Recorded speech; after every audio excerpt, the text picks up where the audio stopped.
त्यांच्या या महत्वाकांक्षी योजनेमध्ये आम्ही सर्व नागरिकांचा सहभाग असून नागरिकांनी आम्ही सर्व जनप्रतिनिधी मिळून इंजिनियर मिळून हे स्वच्छता मोहीम कायम राबवू।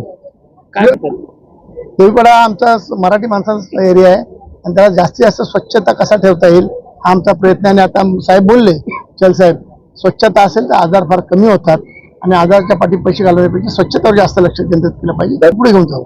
आता माननीय चल साहेब बोलले, मुख्यमंत्री साहेब बोलले, फक्त आमदारांची नगरसेवकांची अशी मोहीम नसून जनतेचा सहभाग याच्यामध्ये झाला पाहिजे, हा प्रामुख्याने आमचा प्रयत्न आहे। आणि त्याच्या आता तुम्ही बघितलं असाल प्रत्येक सोसायटीची लोक खाली उतरतात, आमचे इंग्लिश साहेब 450-600 लोकांचे प्रतिनिधित्व करतात, ते स्वतः खाली उतरले आहेत। कदम साहेब प्रत्येक आमच्या महिला खाली उतरलेल्या आहेत, सर्व वेगवेगळ्या सोसायटीची लोक उतरून स्वच्छता करतात। राज्याचे मुख्यमंत्री महोदय आदरणीय एकनाथ शिंदे साहेबांची जो कल्पना आहे, विजन आहे, त्यांचा जो उद्देश आहे आणि त्यांचे जे आदेश आहे त्यानुसार आज इथे या ठिकाणी आपण डीप क्लीन ड्राईव्ह ची मोहीम घेतलेली आहे। आपले आदरणीय आमदार महोदय सुर्वे साहेब सुद्धा आपल्या बरोबर आहे, सर्व त्यांची टीम आहे, इथे हजारो लोक आहेत। आणि अशी प्रकारची जसं मी मगाशी सांगितलं की आता जे 25 वार्ड आहे, प्रत्येक वार्डामध्ये आपण एक ठळक एरिया निवडतो आणि 25 डीप क्लीन ड्राईव्ह आपण प्रत्येक वार्डाने असं मुंबई शहरामध्ये घेतो आणि अशा करून येत्या 8 ते 9 आठवड्यात आमचा उद्देश आहे की मुंबई पूर्ण आपण कव्हर करायची आणि परत रिपीट करायची।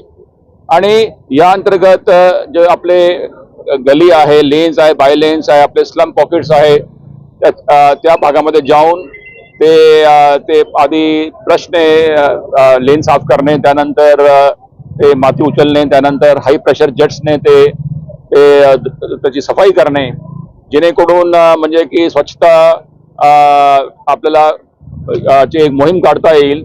आणि जसा आदरणीय मुख्यमंत्री मोदी नेहमी म्हणतात की हे काही BMCचे कार्यक्रम नाही, हे काही शासनाचे कार्यक्रम नाही, हे आपला सर्वांनी याच्यामध्ये सहभाग घेतला पाहिजे।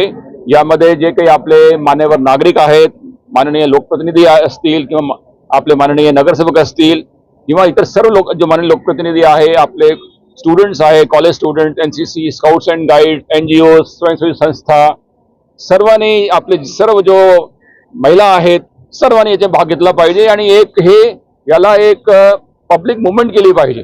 आणि हे काही कार्यक्रम नाही की काही आठवडे काही महिने चालवायच्या, हे आपलं कायमचा एक बदलाव आणला पाहिजे मुंबईमध्ये, जेणेकरून मला खात्री आहे की आता बघा, आता येणारा जो मॉन्सून आहे जून ते ऑक्टोबर, त्याच्यामध्ये अनेक रोग पसरतात, मलेरिया, डेंगी, लेप्टोस्पायरोसिस। आपण जर स्वच्छता ठेवली तर याच्यामध्ये प्रचंड प्रमाणामध्ये घट होणार, एक अनुकूल आपल्याला रिझल्ट मिळणार आणि याच्यावर आपण जो उत्तर खर्च करतो लोकांचे उपचार करण्यासाठी ते सुद्धा वाचणार, ते त्याच्यावर खर्च न करता आपण प्रिव्हेंटिव्ह खर्च केला पाहिजे।